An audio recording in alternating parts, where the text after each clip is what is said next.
Rádio Rio de Janeiro, a emissora da Fraternidade, passa a apresentar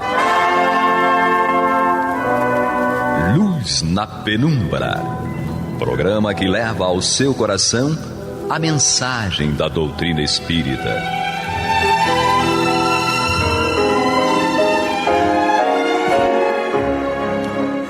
E com vocês, André Afonso Monteiro, para o estudo do livro A Gênese, da obra codificada por Allan Kardec. Olá, amigos, ouvintes e internautas da Rádio Rio de Janeiro. Eu sou Carlos Alberto Ferreira e estou aqui para estudarmos juntos, no programa Luz na Penumbra, o livro A Gênese, de Allan Kardec. E hoje, com a grata companhia do nosso irmão José César, muito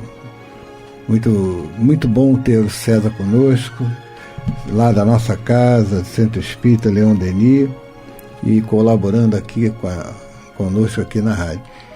E hoje nós estamos dando continuidade aos nossos estudos sobre a teoria da presciência no capítulo 16 da Gênese. E vamos começar a estudar o item 6, que diz assim: é assim que, em certas ocasiões, essa faculdade se desenvolve providencialmente. Na eminência de perigos, nas grandes calamidades, nas revoluções, e é assim também que, na maioria das seitas perseguidas, adquire numerosos videntes. É ainda por isso que se veem os grandes capitães avançar resolutamente contra o inimigo, certos da vitória, que homens de gênio, como por exemplo Cristóvão Colombo, caminham para uma meta, anunciando previamente, por assim dizer, o instante em que a alcançarão. É que eles viram essa meta que, para seus espíritos, deixou de ser o desconhecido. Nada, pois, tem de sobrenatural o dom da predição, mais do que uma imensidade de outros fenômenos. Ele se funda nas propriedades da alma e na lei das relações do mundo visível com o mundo invisível, que o Espiritismo veio dar a conhecer. A teoria da presciência talvez não resolva de modo absoluto todos os casos que se possam apresentar de revelação do futuro, mas não se pode deixar de convir em que ele estabelece o princípio fundamental. Bom, mediante o que foi nos passado por Allan Kardec, né, nós vamos ver como as ocasiões em que essa faculdade se desenvolve providencialmente na eminência de perigos. Então vamos ver nas grandes calamidades, como ele diz aqui, vamos ver nas revoluções, por exemplo, né? E assim também na maioria das seitas perseguidas, onde adquire numerosos videntes. Mas tem aqui, nos dizeres de Allan Kardec, algo bem interessante, que ele diz assim: e ainda por isso que se vê em grandes capitães avançar resolutamente contra o inimigo. Ele vai ver aqui até dar um exemplo de Cristóvão Colombo, mas poderemos dar inúmeros exemplos, daqueles que resolutamente, guiados, né, por uma intuição, por uma inspiração, levaram a grandes feitos, né? Até o exemplo próprio aqui da nossa Joana d'Arc, por exemplo. Joana d'Arc, né? Uma jovem, né? Que bota a armadura e ela é guiada pela inspiração daquela espiritualidade para atingir e libertar o exército francês do jugo inglês, né? Então, nós vamos ver dessa importância, né, trazida aqui por Allan Kardec, do desenvolvimento dessa faculdade. Até que muitas vezes nós poderíamos ver que não houve assim, não alcançou talvez um objetivo bem mais forte no sentido. Mas, de qualquer maneira, o bom desenvolvimento dessa predição, dessa presciência, dessa mediunidade, isso pode nos levar a grandes realizações e a grandes feitos. É verdade. Bom, minhas saudações aos irmãos e ouvintes da Rádio Rio de Janeiro, saudações àqueles também que nos acompanham através da internet, das redes sociais, que Jesus esteja no coração de cada um. E a primeira coisa a observar que Kardec coloca aqui é a faculdade de desenvolver-se providencialmente, ou seja, por desígnio da providência divina, né? Providencialmente, ou seja, é a providência divina ajudando a gente no desenvolvimento do nosso eu, vamos dizer assim, do nosso espírito progresso. E esse exemplo de Cristóvão Colombo, que o Carlos Alberto cita, né? É aquela famosa força irresistível, né, que de vez em quando aparece na gente e diz assim, tem que fazer, porque vai acontecer. Uma determinação, né? Parece uma obsessão, né? Porque é um negócio mais forte, mas não é.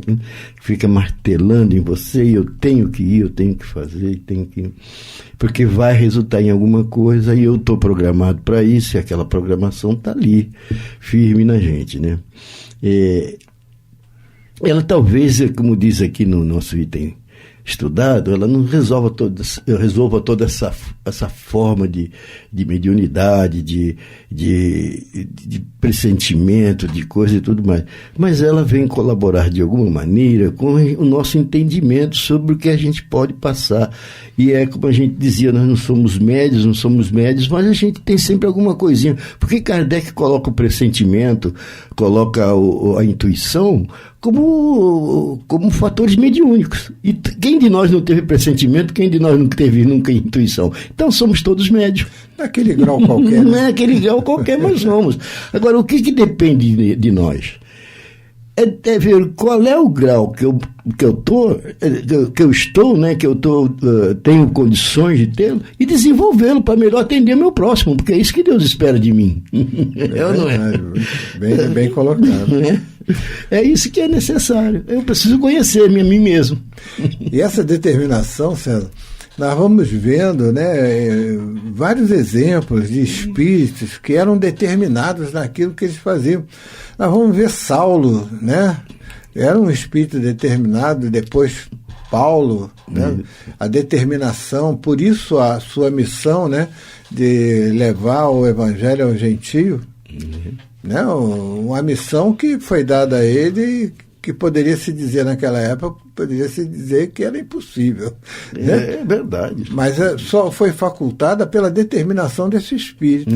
Determinação que ele tinha também em defender a ideia dele de Deus. Isso aí. Tanto no judaísmo como no cristianismo. Ele lutava a favor da ideia que ele tinha de Deus, e era sempre Deus, era lá e cá, ou cá. O próprio Cristóvão Colombo chegou a virar chacota. Sim. Né? Com aquela questão dele chegar às Américas. Aquilo. Insistência. Chegou, inclusive, a sofrer até sanções severas sobre isso. E até, vamos dizer assim, acabou de uma forma bem triste, né? Mas era inspirado realmente, né? Tinha essa inspiração a levar a contento a sua missão, né? Do descobrimento da América. Enquanto outros videntes às vezes também não são aí levados para o lado da chacota e sem o respeito e tal, e de repente a gente vê, por exemplo, hoje a gente vê muito numa camiseta dizendo assim, gentileza gera gentileza. Mas quando o cara estava falando isso aqui, o profeta gentileza, a gente não dava nem a mínima atenção para ele. Eu me lembro dele. Eu também me lembro. Ele escrevendo lá na pilastras do viaduto lá. Do viaduto. Ele escrevendo, Quantos não passaram? É um maluco aí, doido. Eu estava na Eco 92, ele estava de alva, amarrado aqui assim e tal, com uma cruz lá, gentileza gera gentileza, falando lá em cima de um montículo daquele, ninguém parava embaixo para ver. Eu passava direto, o doido aí, não sei o quê. Hoje a gente está usando a camisa dele, gentileza gera gentileza. Será que se naquela época, nós aqui no Rio de Janeiro, se começasse a aplicar essa gentileza gera gentileza, será que a gente estava no estágio que a gente está hoje? E até mesmo tudo aquilo que ele escrevia naquela... Foi tudo aproveitado, viu? Foi tudo aproveitado e virou patrimônio, né? Virou patrimônio histórico, tá vendo? Quer dizer, é aquela velha história, né? O profeta só é profeta longe de casa, né? O santo de casa não faz milagre. Às vezes, César, quando a gente comenta sobre isso, a gente vai vendo assim, que era uma utopia, aquilo que ele realizava. Era uma utopia, as realizações que Cristóvão Colombo queria. Aí, como diz a história, né? As utopias que nós damos como uma fantasia, como coisa, essas utopias, 100 anos depois, viram verdade. E aqui tem uma colocação interessante, que é o parágrafo aí, em seguida, bem aqui pertinho aqui desse aí, que o Kardec afirma o seguinte, né, que se não se pode explicar tudo é pela dificuldade para o homem de se colocar sob o ponto de vista extraterrestre. Essas foram as primeiras discussões que eu tinha. Eu falo isso nos estudos, é a primeira discussão que eu tive com Kardec, né? Sob o ponto de vista, o homem de se colocar sob o ponto de vista extraterrestre, se a gente não consegue se colocar sob o ponto de vista de espírito imortal, você já quer que a gente seja extraterrestre? O problema é de vocês, que vocês são extraterrestres, vocês não são desse planeta, vocês estão aqui, né? E não reclama, não, porque própria expiação. Já fizeram por merecer a própria expiação. Isso. Né? Bom, bem, amigos ouvintes, estamos aqui no programa Luz na Penumbra, estudando o livro A Gênese. A todos os ouvintes, internautas, sejam todos bem-vindos, continuem chegando, né? Junte-se a nós para estudar esse livro maravilhoso que é a Gênese, do Pentateuco Kardeciano. E hoje nós vamos dar continuidade no capítulo, no capítulo 16, Teoria da Presciência, e vamos agora para o nosso item 7, que vai dizer assim: muitas vezes as pessoas dotadas de faculdade de prever, seja no estado de êxtase, seja de sonambulismo, veem os acontecimentos como que desenhados num quadro, o que também se poderia explicar pela fotografia do pensamento, atravessando o pensamento o espaço, como os sonhos atravessam o ar, um sucesso que esteja dos espíritos, que trabalham para que ele se dê, ou dos homens cujos atos devam provocá-lo. Pode formar uma imagem para o vidente, mas como a sua realização pode ser apressada e retardada por um concurso de circunstância. Esse último vê o fato sem poder, todavia, determinar o momento em que se dará. Não raro acontece que aquele pensamento não passa de um projeto, de um desejo, que se concretizem em realidade, donde os frequentes erros de fato e de data nas previsões. Então, vê lá o capítulo 14, do item 13 e seguintes da Gênese. Bom, César, você pode agora, vamos finalizar esse nosso estudo, entrar no item 7, você pode finalizar o 16, que você falava, né, antes do intervalo, e você pode comentar também o item 7. No item 6, o que a gente estava terminando de falar era aquela visão, né, que Kardec já nos dá um alerta aqui na Gênese, dizendo assim: olha, vocês não são desse planeta, vocês são do universo, são seres do universo que estão em busca da perfeição, então aqui, e estão no globo, temporariamente aqui na Terra, para que aprendam um pouquinho mais das lições que são necessárias ao espírito em progresso. E aí ele diz aqui, né, se colocar do ponto de vista extraterrestre. É difícil da gente se colocar até do ponto de vista de espíritos imortais que somos, e sabemos que somos, né, porque já temos a perfeita convicção disso. E aí, uma das primeiras coisas que a gente precisa notar. No item 7 que Kardec nos coloca, é interessante que a gente chame a atenção aqui para aquilo que ele fala sobre as percepções de fotografia e tudo mais. Como é que a gente faz isso se a gente ficar pensando do ponto de vista do caboclo cego, né? Que tem que tocar para sentir algumas coisas, ou escutar para sentir algumas coisas, né? Então quando a gente faz o estudo do espiritismo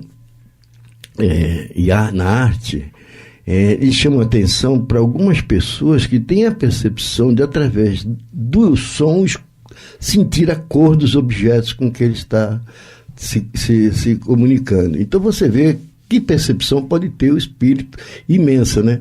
E aí, quando ele vem nos informar assim, exatamente como falta ao cego o sentido necessário para compreender os efeitos da luz, das cores, da visão, sem o contato.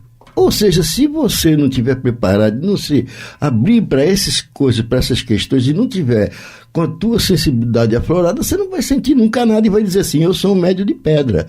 Mas a hora que você começa a desenvolver a tua sensibilidade, mas como eu faço para desenvolver sensibilidade? Eu sempre fui bruto, sempre fui criado assim com uma certa dureza, mas eu tenho os livros, eu tenho aí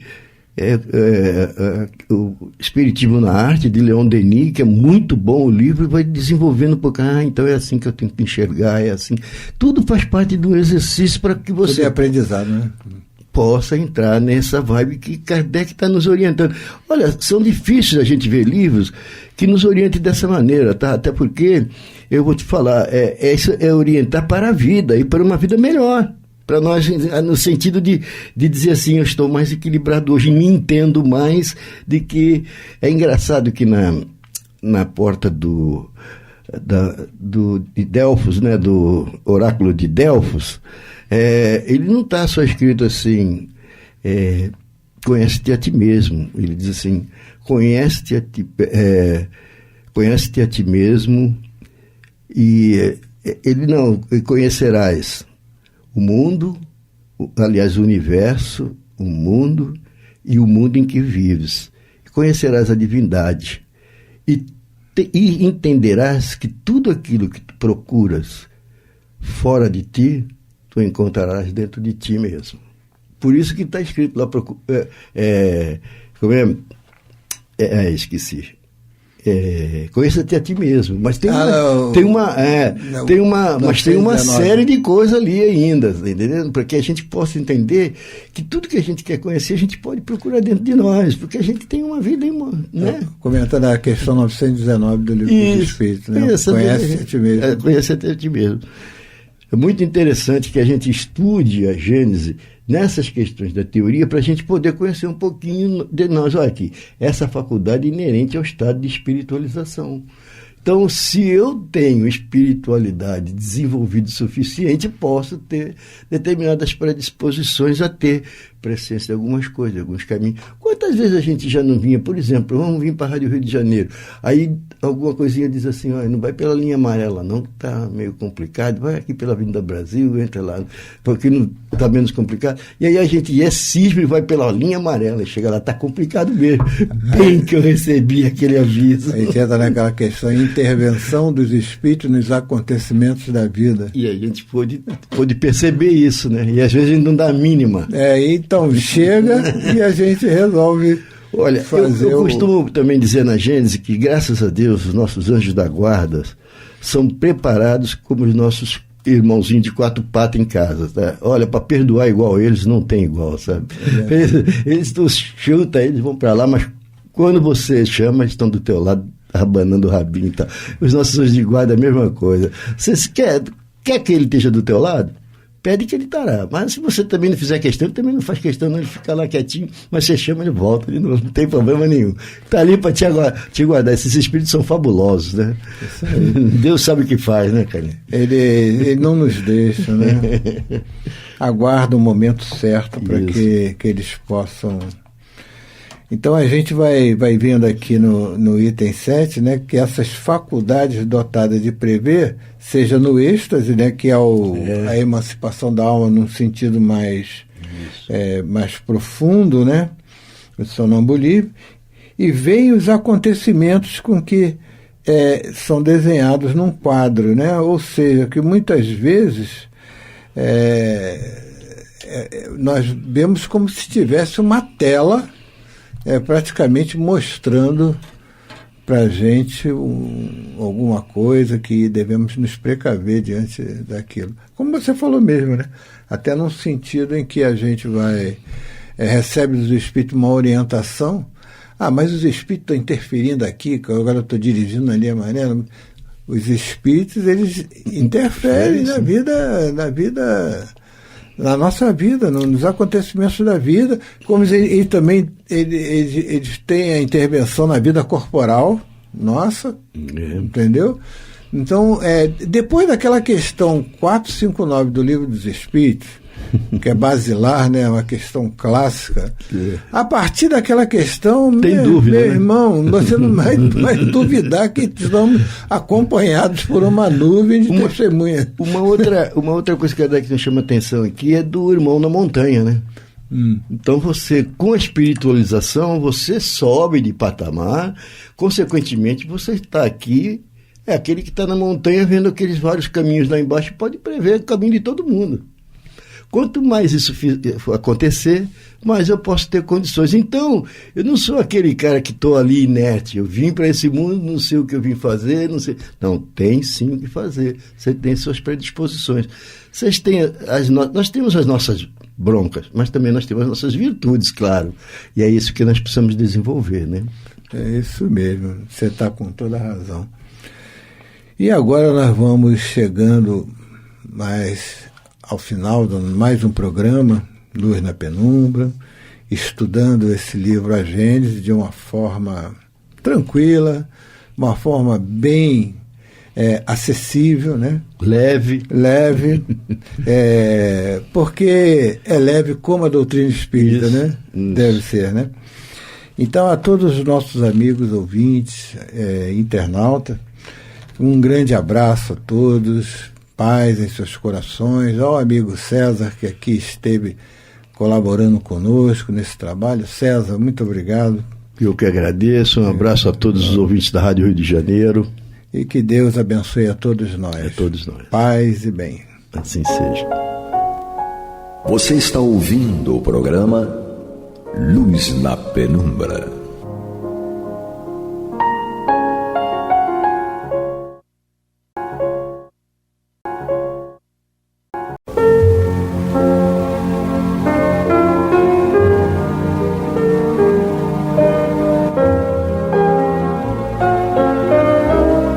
A Rádio Rio de Janeiro está levando ao seu lar e ao seu coração a mensagem consoladora da doutrina espírita, através do programa Luz na Penumbra.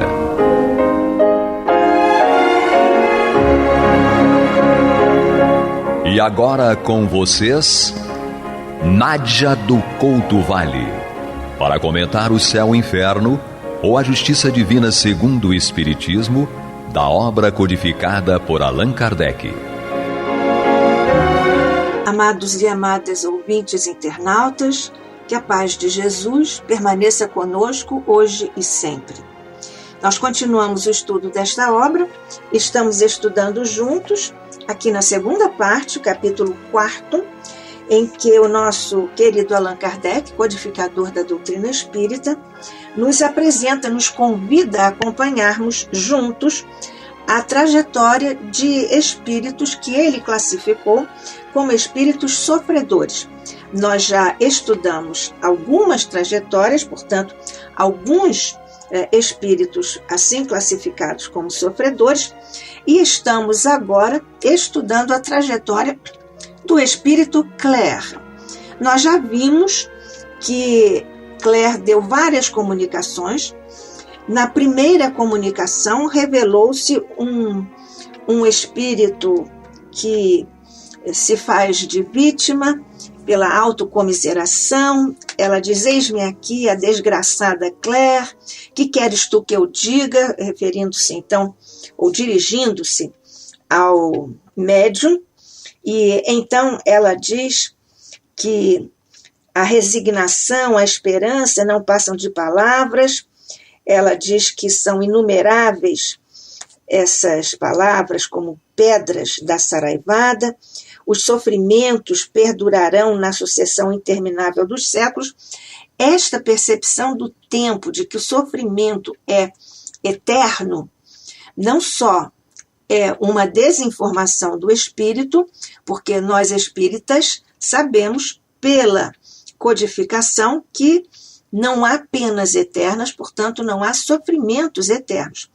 Mas os espíritos nesta condição, que não têm essas informações, julgam tratar-se, como nós estudando a trajetória de outros espíritos, já vimos que eles têm a percepção de que esse sofrimento não vai terminar nunca.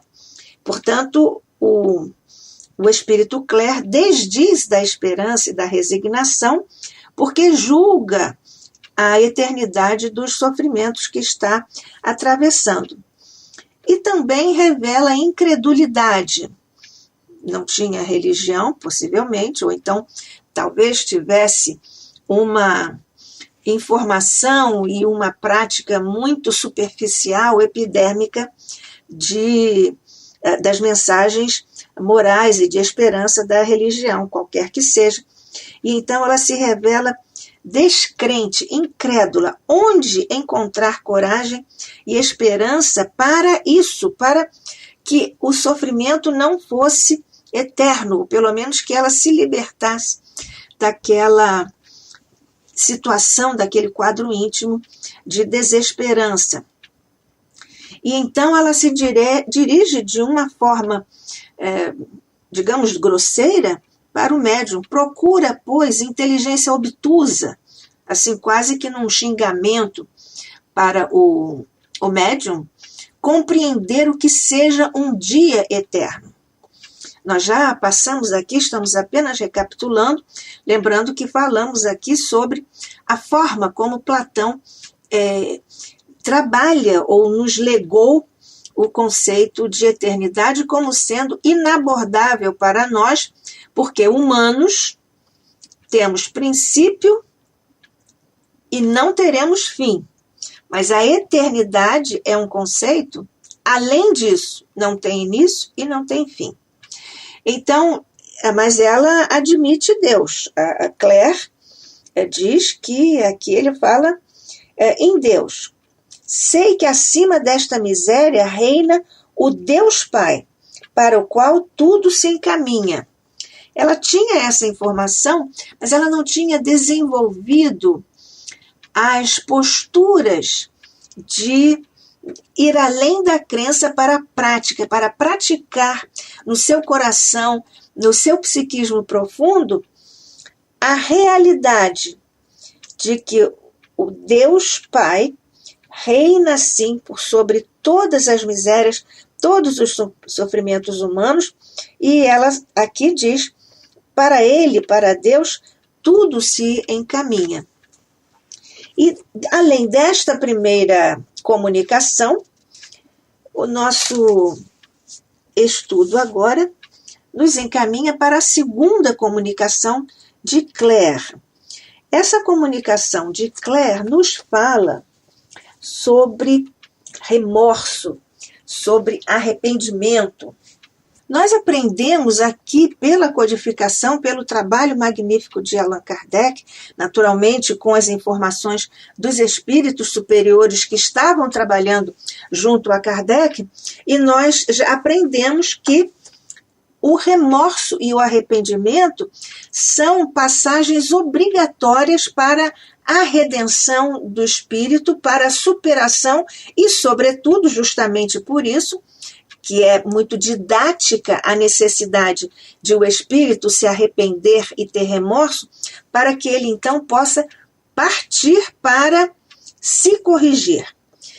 Nós aprendemos isso não só na codificação, no Livro dos Espíritos, mas também na primeira parte, aqui de O Céu e o Inferno, ou A Justiça Divina segundo o Espiritismo.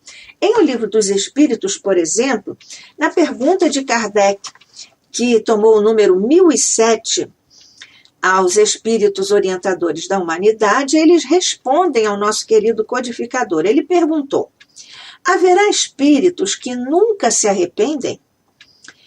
E São Luís respondeu: há os de arrependimento muito tardio.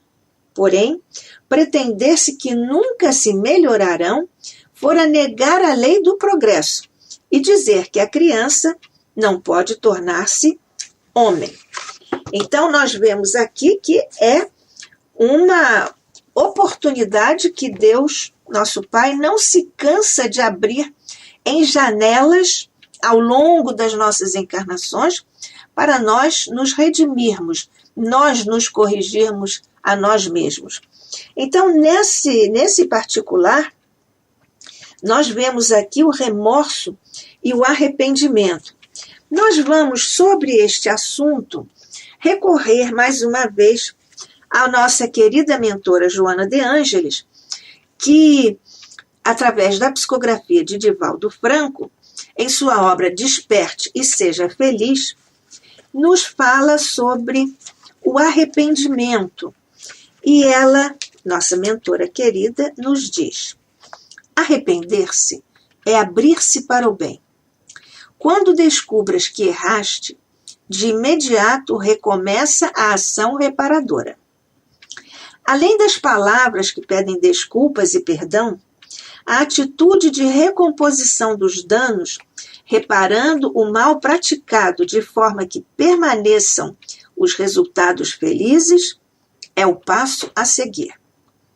Aquele que não se arrepende permanece no letargo do primarismo com a consciência adormecida, vivendo o período do pensamento instintivo.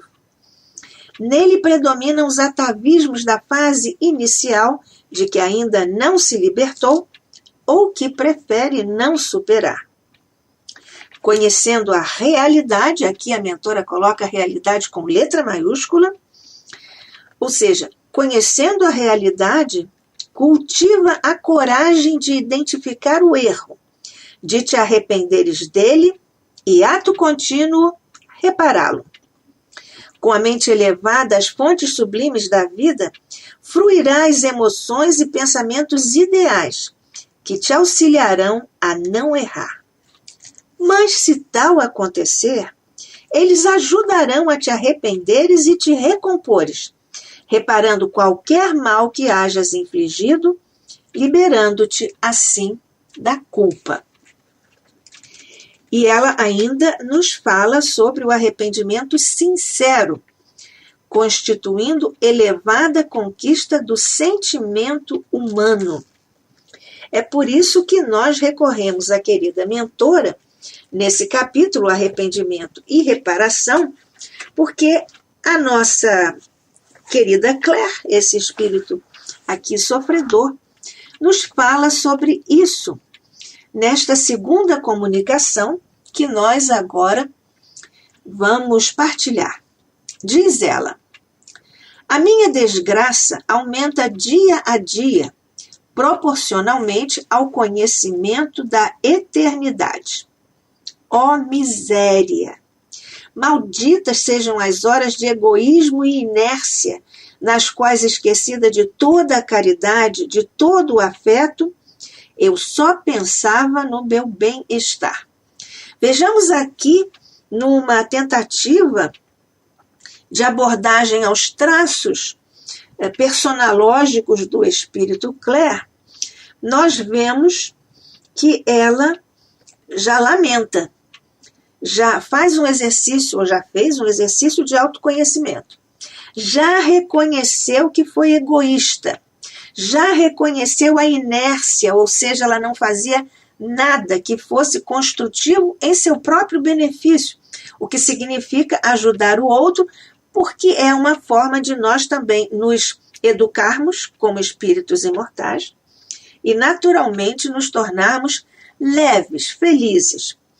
Então, nessas horas de egoísmo e inércia, diz ela estava esquecida de toda a caridade, de todo o afeto, porque uma forma de prestar caridade é também oferecermos carinho, atenção, solidariedade, empatia aos nossos irmãos. E ela diz que só pensava no próprio bem-estar. E continua ela nesta segunda comunicação. Ela diz: malditos interesses humanos, preocupações materiais que me cegaram e perderam. Este aqui é o grande perigo quando nós estamos encarnados, porque nós nos deixamos levar pelos convites inferiores da matéria. Nos deslumbramos, nos encantamos com as coisas do mundo que não estão proibidas a nós. O que está trabalhando contra o nosso progresso moral e adiantamento como espírito, evidentemente, é exatamente nós nos entregarmos aos interesses materiais e nos esquecermos dos interesses espirituais, que são os únicos que nos levarão ao sucesso na encarnação e, evidentemente, ao progresso no nosso esforço evolutivo. Então, ela diz: malditos interesses humanos, preocupações materiais que me cegaram e perderam. Este é aqui um estudo muito importante para nós, porque ela fala, inclusive, do tempo, ela fala das horas de egoísmo e inércia. Nós aqui que estamos no tempo, estamos aqui estudando juntos, eu, Nádia do Couto Vale, e você, amigo, amiga, ouvinte, internauta, estudando no programa Luz na Penumbra, da Rádio Rio de Janeiro, a emissora da Fraternidade, esta obra, O Céu e o Inferno, ou a Justiça Divina segundo o Espiritismo, no capítulo 4 da segunda parte, e estamos estudando agora a segunda comunicação do Espírito Clare, classificado pelo nosso querido Allan Kardec como espírito sofredor, que este é um capítulo no qual o codificador nos apresenta a trajetória de espíritos sofredores. Então, continua aqui a segunda comunicação do Espírito Clare. Malditos interesses humanos, preocupações materiais que me cegaram e perderam. Agora, o remorso do tempo perdido. Que te direi a ti que me ouves? Olha, vela constantemente, ama os outros mais que a ti mesmo. Não retardes a marcha, nem engordes o corpo em detrimento da alma. Vela, conforme pregava o Salvador aos seus discípulos. Não me agradeças estes conselhos, porque se o meu espírito os concebe, o coração nunca os ouviu. Qual o cão escorraçado, rastejando de medo, assim me humilho, eu, sem conhecer ainda o voluntário amor. Muito tarda a sua divina aurora a despontar. Ora por minha alma dessecada e tão miserável. Então, nós vemos aqui o quanto ela se lamenta de ter desperdiçado o tempo na encarnação. Ela considera que o tempo da encarnação foi perdido, porque ela não ajudava ninguém, ela só pensava em si mesma e tinha, evidentemente, como seus, entre aspas, guias, o egoísmo e a inércia, a inatividade no bem. Então, por isso é que o nosso querido mentor, o espírito Joana de Ângeles, começa esse capítulo dizendo: arrepender-se é abrir-se para o bem. E ela continua, nossa querida Joana de Ângeles, falando exatamente isso. Amadurecimento da razão e da emoção, o arrependimento surge após a análise do erro, com a consequente descoberta da falha pessoal no julgamento, na atitude e na conduta em relação a outra pessoa. Continua Joana de Ângeles. no livro Desperte e Seja Feliz. O indivíduo, certamente, tem o direito de errar, condição normal da sua humanidade. Prosseguir, porém, no comportamento insano ou danoso significa primitivismo, permanência no estágio do instinto. À medida que o discernimento propele o ser à visão correta sobre a vida, o arrependimento aparece como forma de conscientização e de responsabilidade. No entanto, o arrependimento não irrompe abruptamente nos sentimentos de quem erra, de quem delinque. Quando isto sucede, pode caracterizar-se como remorso, que logo passa, ou medo das consequências do gesto pernicioso. Continua Joana de Ângeles. A imprevidência, a imaturidade, a rebeldia conduzem ao crime. Nós vemos aqui o caso de Claire, imaturidade e imprevidência, porque ela tinha uma vida adequada, até fácil do ponto de vista material, e se deixou deslumbrar. Ela própria diz aqui: as preocupações materiais, os interesses humanos me cegaram e perderam. Então, a nossa querida Joana de Ângeles nos fala sobre o momento, e nós podemos constatar isso aqui no relato, na comunicação do Espírito Claire. Ela nos fala sobre o momento em que se instala o arrependimento. Diz-nos a querida Joana de Ângeles: somente quando a consciência desperta e sopesa e pesa, considera os danos causados, é que o arrependimento honesto toma corpo e domina, buscando meios para a reparação dos males que foram praticados. Aqui nós fazemos uma observação: por que a mentora colocou aqui o adjetivo honesto, o arrependimento honesto?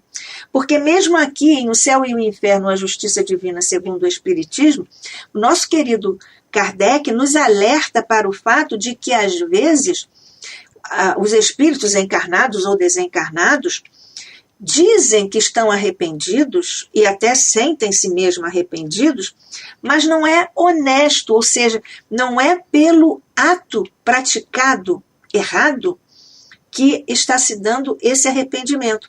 É pelo medo das consequências pelo ato praticado. Então, por isso que Joana aqui nos fala sobre o arrependimento honesto, que toma corpo quando a consciência desperta. E então, diz-nos a mentora, buscando meios para a reparação dos males que foram praticados. Portanto, nós temos remorso, arrependimento e reparação, quando o próprio espírito pede a oportunidade de, ou na encarnação subsequente ou em outra, corrigir aquela prática má, contrária à lei, que foi ali perpetrada por ele, espírito. Diz-nos aqui ainda Joana de Ângeles: por si mesmo, embora seja um passo significativo na elevação do caráter, o arrependimento não basta, foi o que nós dissemos agora. Existem 3 momentos especiais. Diz-nos a mentora: faz-se inadiável o dever de ressarcir os prejuízos, de reparar os males praticados. É exatamente isso. Remorso, arrependimento e reparação, correção dos próprios erros. Mas e quando o outro, o ofendido, aquele que foi objeto do nosso erro praticado, por uma circunstância qualquer, ele não conceder, não conseguir ser sensível para receber a sua prática, o seu pedido de perdão e reparação? Joana de Ângeles nos diz: se o ofendido, por esta ou aquela circunstância, não conceder ensejo para a reparação, isto não deve constituir impedimento para as ações nobres, que devem tomar curso, se não em referência à vítima, pelo menos em favor das demais pessoas, fortalecendo-as no bem, edificando-as, ajudando-as a crescer.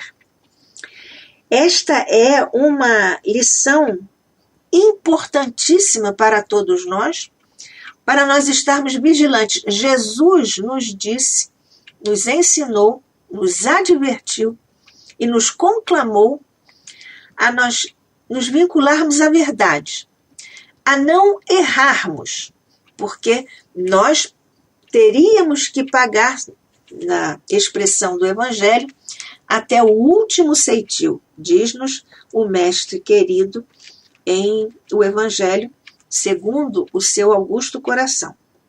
E é exatamente neste particular que nós vemos também, até para nos sentirmos assim, com a condição mesmo de nos superarmos e de vencermos a nós mesmos, nossa querida Joana de Ângeles faz menção às figuras, aos espíritos que estão lá no Evangelho a respeito desse tema do arrependimento. Quem se arrependeu? Simão Pedro.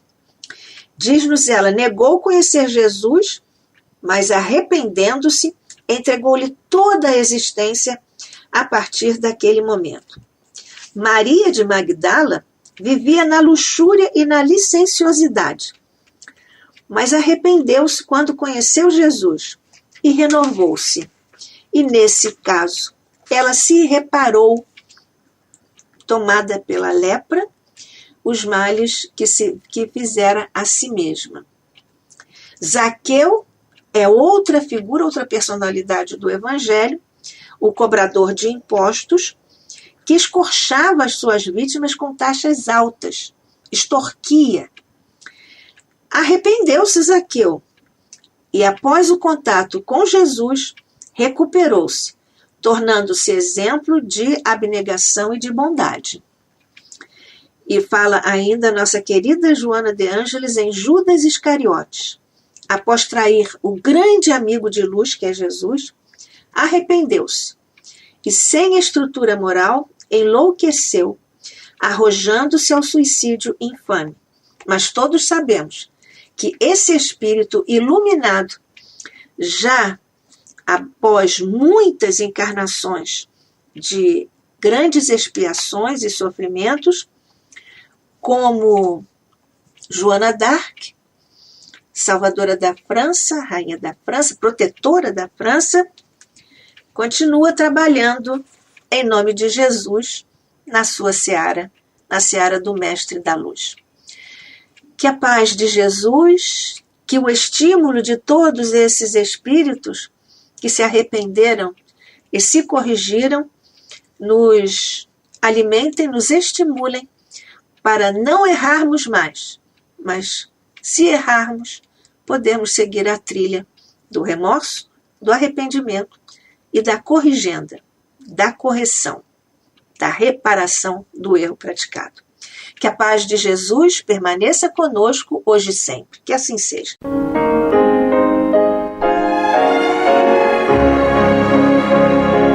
E vamos ouvir agora a prece de encerramento de nosso programa, na voz de Geraldo de Aquino.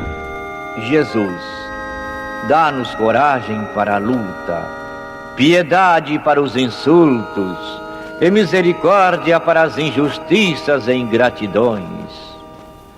Limpa nossa alma de inveja e ambições mesquinhas, de ódio e de vingança o nosso caminho. E que dentro em pouco, ao recolher-nos de novo ao calor do nosso leito, para que o sono nos dê a paz e o esquecimento das tristezas humanas, possamos sentir, Senhor, no mais íntimo de nosso ser, a doçura indefinível do Teu amor e a grandeza incomparável da Tua divina presença. Que assim seja.